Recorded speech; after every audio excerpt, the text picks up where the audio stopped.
mammouth, un corps en crise qui refuse de disparaître. La séquence introductive du film de Gustave Kervern et Benoît de Lépine livre les quelques secondes précédant un crash.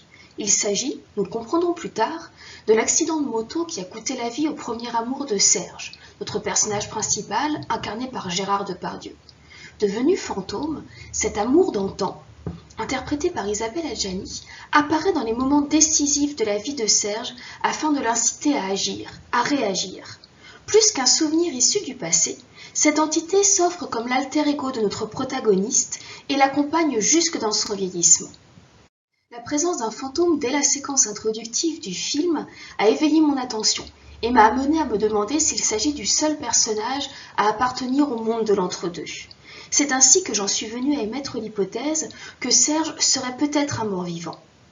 En effet, le film témoigne de la fin de l'ère industrielle, de l'abolition de la production matérielle par des productions virtuelles, de l'écrasement d'une société devenue obsolète par la société du tout virtuel. Bref, le monde auquel Serge appartient a disparu, et en cela, il m'apparaît qu'il peut être considéré comme un revenant. Cette hypothèse s'est trouvée appuyée par la pléthore de motifs constitutifs du zombie, tels que proposés par Barbara Lemaître dans son ouvrage « Zombie, une fable anthropologique ». Motifs semés de manière récurrente et prégnante tout au long du film, autant dans son esthétique que dans ses thématiques. Dans son ouvrage, Barbara Lemaître propose d'envisager la figure du zombie selon 4 angles esthétiques.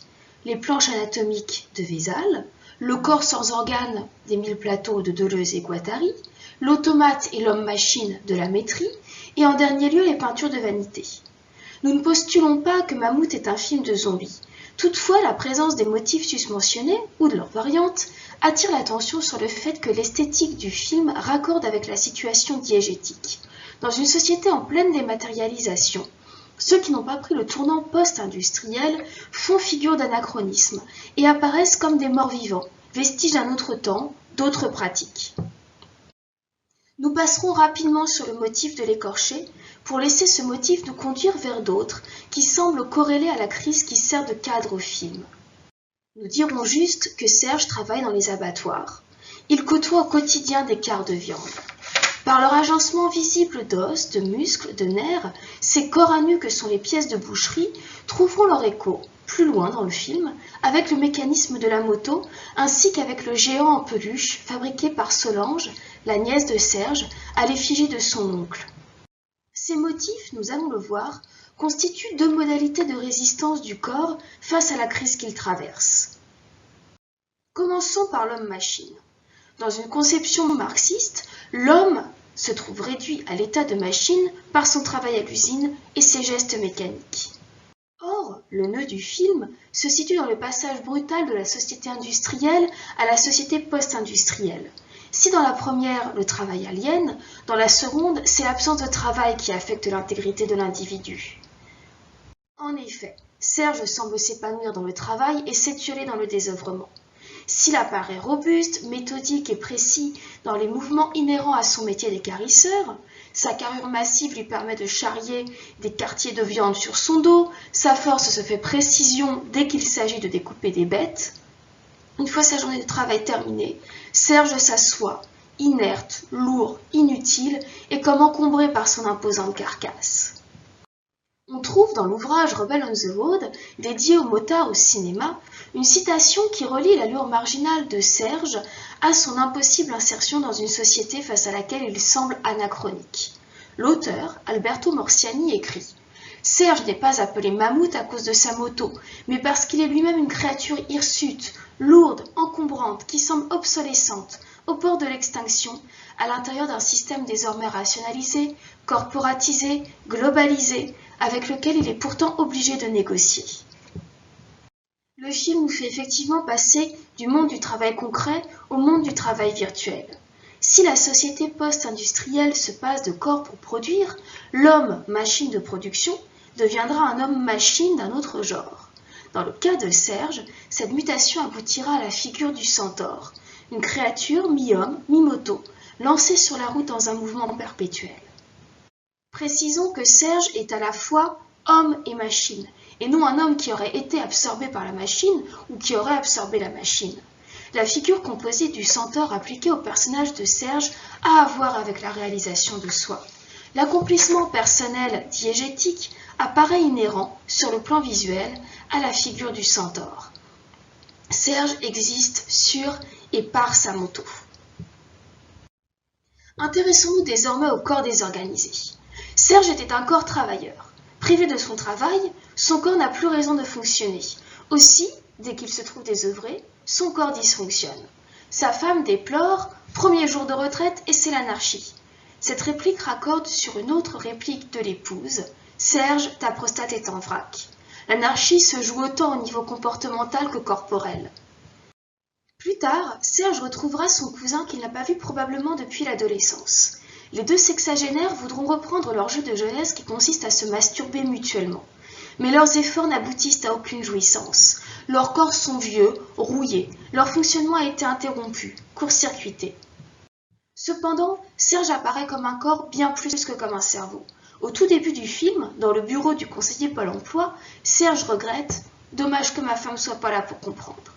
Une fois qu'il a pris la route, qu'il a dû s'éloigner de son épouse, le fantôme de son premier amour prend le relais pour le guider. Tout au long du film, ce fantôme n'est qu'une tête sans corps. Elle est un esprit pensant, sorte de prothèse cérébrale pour Serge, complémentaire à la moto qui serait son prolongement physique. Toutefois, dans Mammouth, le corps déstructuré n'est pas uniquement signe de crise. C'est autour de ce motif que se joue une séquence très poétique. À travers un assemblage de peluches, la nièce, Solange, réorganise son oncle à sa manière. Elle déconstruit le corps comme système et crée une nouvelle conception du corps en juxtaposant des éléments disparates. Solange déconstruit le monde pour le remettre dans un ordre qui lui convient mieux. Ce qui nous conduit vers la nature morte. Les compositions d'art brut de la nièce relèvent à la fois de la nature morte, de la figure composite et du corps désorganisé. Solange les fabrique à partir de poupées et autres joujoux, démembrés et réorganisés à sa manière, un petit peu comme le professeur Frankenstein avec sa créature. Puis elle les disperse dans son jardin. L'une d'elles, le vautour géant, permet de faire diversion. Elle recouvre et marque à la fois l'endroit où Solange a enterré son père. Le motif de la nature morte se trouve disséminé un peu partout dans le film, qu'il s'agisse des créations de Solange ou encore du bouquet de fleurs que Serge vient déposer à la mémoire de son amour d'antan sur les lieux de l'accident. Dans Mammouth, le temps qui passe n'épargne rien ni personne, même les fleurs artificielles se fanent, et le fantôme a vieilli, tout comme Serge. La mort ne met pas à l'abri du vieillissement. Or, dans ce film, la mort n'a rien de définitif. On en revient toujours, que ce soit sous forme de fantôme ou par un processus d'exhumation. En effet, on voit Serge exhumer un cercueil dans le cimetière où il a jadis travaillé et où il est venu, avant tout, pour exhumer un certificat de travail datant d'une époque révolue. Dans ce cimetière, il est plus facile d'exhumer un corps que de faire réapparaître les traces d'une vie passée, qui, elle, semble définitivement enfouie. Plus tard, à l'aide d'une poêle à frire, Serge exhumera des trésors du sable. Avec un peu de méthode, il est capable de tout faire ressurgir, tout sauf son passé définitivement enfoui. Toutefois, si dans Mammouth, la mort ne semble pas définitive, la disparition, elle, est irréversible, disparition du passé, d'une société engloutie dans les méandres du temps. Dans ce film, les motifs constitutifs de l'esthétique du zombie, selon Barbara Lemaître, sont envisagés dans une perspective qui appuie le thème sociopolitique. Le corps désorganisé et réorganisé suivant une logique qui emprunte à la nature morte et à la machine, se porte au secours d'une crise du vivant liée à la disparition du monde matériel au profit d'un monde désincarné. Le corps vieux et obèse de Serge fait figure de résistance par son affirmation obscène. Il est omniprésent dans le cadre, comme si cette invasion du champ cinématographique lui assurait une dernière parcelle d'existence. Mammouth est un moribond qui n'en finit pas de disparaître, qui persiste à s'imposer à la vue. Et je vous remercie de votre attention.